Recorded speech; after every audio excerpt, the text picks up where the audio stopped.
Derek Bell would disagree with you. I have no idea who that is. He's one of the founders of critical race theory. He would say it was easier to be black in the 60s? His argument is that the end of segregation was a detriment to black people. Okay, I don't care. Well, that sounds stupid. But the point I'm saying is obviously in the time... This is critical race theory. Yeah.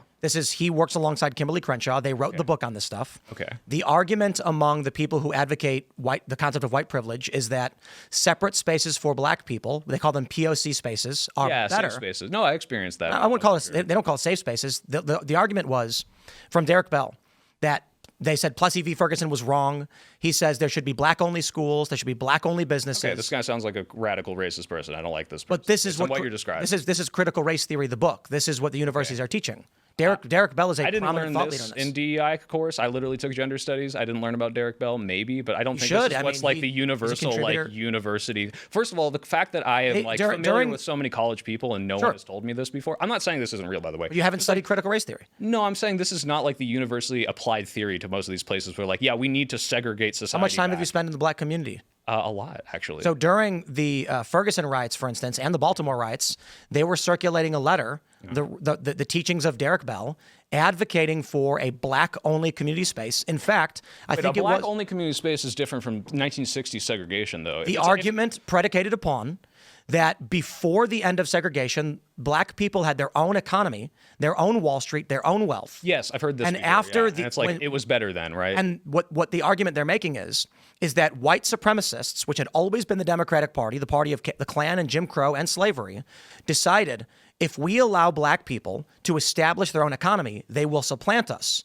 What we need to do, while they're still weak, force them by law to integrate with us so that our institutions will be over them. Okay, interesting. That is the critical race theory view of what the end of segregation was. It was a ploy to subvert the black excellence kind of movement. Like they would have done better on their own. However you want to describe it, the point was, the question asked by these critical race theorists, these black community leaders, is why did the Democrats do a 180 in a matter of 4 years? The Southern strategy? That some people try to make the argument that they were trying to win, but that doesn't change how an entire block of racists suddenly were not racist anymore. Well, we're talking about racists become unracist, or did the politicians themselves? Yes, they didn't like Robert Byrd. They didn't evaporate from the political landscape. They just all of a sudden said, you know what? We agree.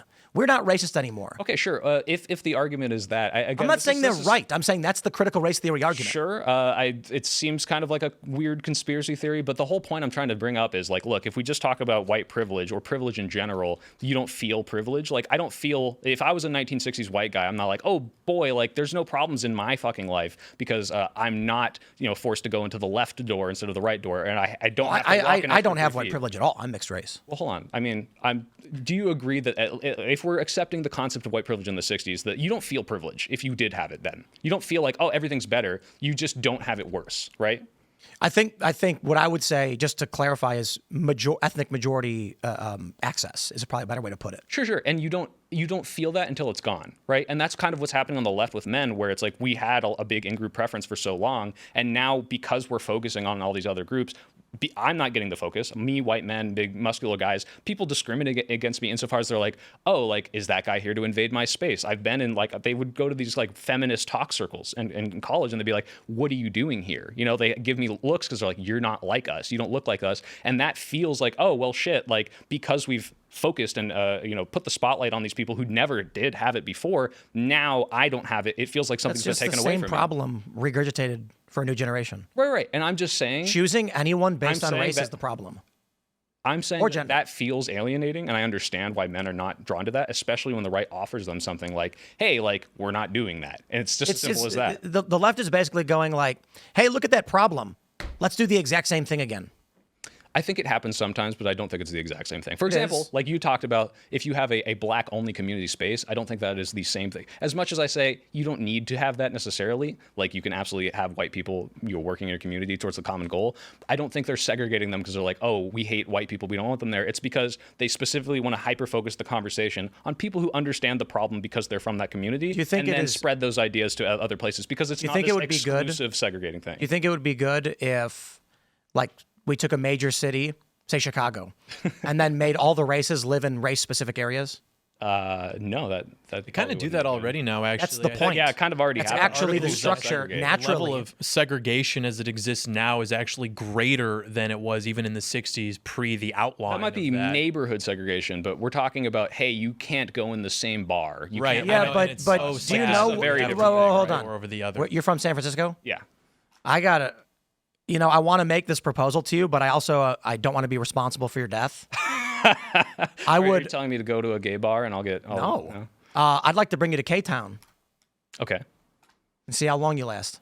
Why would I be? Why I'll would kill I- you. You'll because just it's- die because you're white. Okay. I mean, that's Because- bad. People killing people because they're white is bad. Yeah. I don't know. What Right. The point being that in racism and these privilege and these things you describe are just like, I feel like it's largely white people standing on a hilltop looking around being like, look how great we are. We're so great. How come it's so good for us? Why are we so great? These poor minorities. And then like take a stroll through a black neighborhood in Chicago and see what happens. You know, Wait, to to be how does fair, that- what does that have to do with whether to be or fair, not like white Hyde people have Park's it super easier? nice. Is that not an indication? because everyone is mad at white people all the time for no reason. Adjacent to the data you mentioned earlier about in-group versus out-group, there's data even showing how races rank each other. If you look at how white people rank themselves relative to other races, it's pretty much a straight line. If you look at how black people rank themselves, it's the first, every other race not so much, white people last. You need Same white boy thing- magic, Same like black thing girl with magic. Hispanics, same thing with Asians. They all like themselves the most and dislike white people the most. And so that creates a problem when you have these communities. Like you're saying, if you walk through, I know you mentioned in the car you were Jewish, but if you walk through and they identify you as a white guy, that's going to be a problem in these neighborhoods. And so why that is, I mean, do you really think that this Would education... you think if I said stop, I'm Jewish, they wouldn't kill me? No, I don't think they understand sort of the problem there. But I would say that, if you're in New York and you said stop, I'm Jewish, you'd get. They'd kill me extra. Have you seen what's been going on in New York? Oh, I saw the thing that happened at that. Well, it's called the knockout Museum. game, and what you have is this was Yeah, this is something else. Okay. black men, I was thinking about the teenagers, shooting, have been going around New York attacking Jews. Jewish people. Yeah. Wow. that's been going on for, I remember that was an Obama era thing as well. But the point I was trying to make there is if we can agree that, say, minorities are not getting the same access to education that white students are, which maybe I would disagree with, but let's pretend that's the case, then this education they're getting, which a lot of conservatives would say is making them hate America and all this stuff, isn't quite landing with them the same way. They're not getting A's on tests about all the evil white people who are mean to their grandparents, yet they're still doing things like the knockout Did game. you go to college? Like, They're still is that what they're teaching? Because like, I literally took a gender studies class. They're not teaching you that white men are evil. Like, They still- one of the coolest things that they taught me in that was about, do you know COINTELPRO? Like that whole program, like the anti-civil rights, like FBI thing. Okay, so even better. They're not teaching that, but still the races are reporting these attitudes and how they feel about white people versus other races. And so what that would suggest is that, as Tim said, there is some sort of like anti-white cultural, maybe anti-majority cultural narrative that is predominant and that young people are recognizing and they are responding to. They are responding to other people's reaction towards their existence and they are moving away from that. Right. I agree with you completely. This is what I'm talking about, where it's like this narrative of, hey, these people have been in power so long and these injustices were caused by this group in power. That's framed as, oh, I'm bad because I'm white. And what I'm saying is I went through that whole thing. I went into the trenches of the gender warfare and I didn't come out thinking like, oh, I'm bad because I'm white. I'm bad because I'm a male. I just thought, oh, yeah, like people in the past did things and I don't have guilt for things I never did. And I'm just recognizing like the historical things that might have happened that might have caused these groups to suffer. That's fine. Like that didn't cause me to leave the left. And I'm not saying there's no reason to, because some people do come out of that and they're like, I feel demonized. I understand that 100%. I guess olive branch to those people is like, why let that change your policy if these people aren't actually discriminating against you? They're just at worst kind of being annoying. Like that's really just been my experience. And it's like, that didn't make me less liberal. It didn't make me less progressive. It's just like, oh, okay. Like I don't feel guilt when they're like, oh, we're talking about slavery and white people did slavery. It's like, okay. It's just simply not true. I'll put it this way on the race stuff. Chicago is deeply segregated by choice. Yeah, that happens in like most cities. It's like, but it is enforced. self-segregate, right? It is enforced to one degree by law. So where I grew up, if you crossed 47th from the south to the north, you went from a largely white, somewhat Hispanic neighborhood into an all-black neighborhood. And if you did, you'd get stopped by the cops, and they'd detain you, and they'd usually drive you back.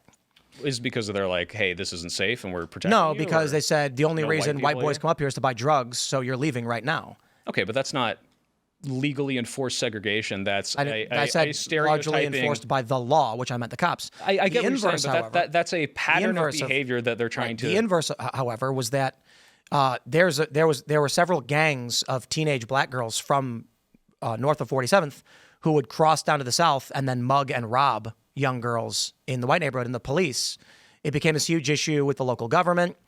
And the cops were like, look, we can't do anything about it because if we stop these girls before they commit the crime, we're racist. So we're going to let them keep going. However, the problem is after they've already committed the robberies and the muggings and we know it is a gang, well, then they're gone. What can we do? So it just kept happening in our neighborhood. Okay. This created, so it's like people choose to live near the races they choose, but this created pure racism. Yeah, that's bad. Conflict. I think those cops should have arrested the people doing crimes. They can't. Not stopped. Oh, well, they should. I understand. It's racist. It's not racist to arrest people who's mugging someone. How do you arrest someone after they've been mugged and the gang splits up and you don't know who did the mugging? I mean, you could stop people if they're like, hey, don't get me wrong, this does get applied in poor ways where it's like, hey, a black guy robbed me, and then they stop like every 30 black people. But like, if you give a description of a suspect, you got to go stop them. I completely agree. That's why I've always been a big supporter of stop and frisk. I think cops need to go and stop as many of these black people who fit descriptions as possible and search them in case they're the ones who committed the robbery, right? If you're responding to a crime, I think that's very different from just stopping random people that look suspicious on the street all the time like they did in New York. But if someone fits a description, the cop should stop and frisk them, right? You mean if they have absolutely no other reason to other than, hey, can no, they fit a description for a crime, the cops should stop them and frisk them. I don't know if the rule is that you're allowed to just immediately search them, but if they fit the role of a crime and they want to stop them and ask them. Cops can pat down, but they can't put their hands in your pockets or bag. They're allowed to feel the outside, and if they feel an object that they believe is a weapon or contraband, then they can probably I can see ways of it being abused, but again, if the idea is the dichotomy between not being able to stop a criminal suspect and frisking everyone on the street, I guess I don't want no one to be able to be searched. The issue that arises is you get activist groups that claim it is racism, white supremacy, because too many black people are being stopped. Yeah, well, that's the thing is stop and frisk specifically was shown to be like extra discriminatory, especially because the majority of the people they were stopping and frisking weren't committing crimes, so it was just harassing kind of people, versus what you just talked about, which is, hey, 5 people just committed a crime, this kind of black person meets the description, and then they go stop people. I think these are very different situations. Certainly, and the political climate is such that in our neighborhood, the alderman, the mayor, the police, they were like, I am not going to be the person who has to run for office and explain why we're stopping young black girls. I'm not getting involved in that. I don't want to be a racist. That might be, that is an indication of, I would say, over progressive, correction for a That's problem. what we're arguing against. Right, but okay, here's the thing. If you say toxic masculinity we're talking about is an overcorrection for like, the patriarchy of men ruling for so long or women being discriminated against. Like, yeah, I can see places where that has gone too far, where it's like, oh, men are evil, kill all men. You see these like super radical feminists, but like this isn't a majority of that movement. And I think that the concept of calling out something like a toxic masculine person shouldn't be alienating to someone who, like, I don't know, I think I embody a lot of traditional traditional masculine traits, except for the beard, and this hasn't forced me out of wanting these progressive policies. That's all I'm saying. Again, that's the problem here is, like we were talking about education and crime, and on the one hand, it may just be an experience in a college classroom where some kid says something silly and everyone's like, okay, dude, whatever. But these kinds of people are those who grow up to end up being district attorneys who simply refuse to prosecute crimes and who are installed by wealthy progressives who are radical. And that's pretty much the story in almost every major city in the country.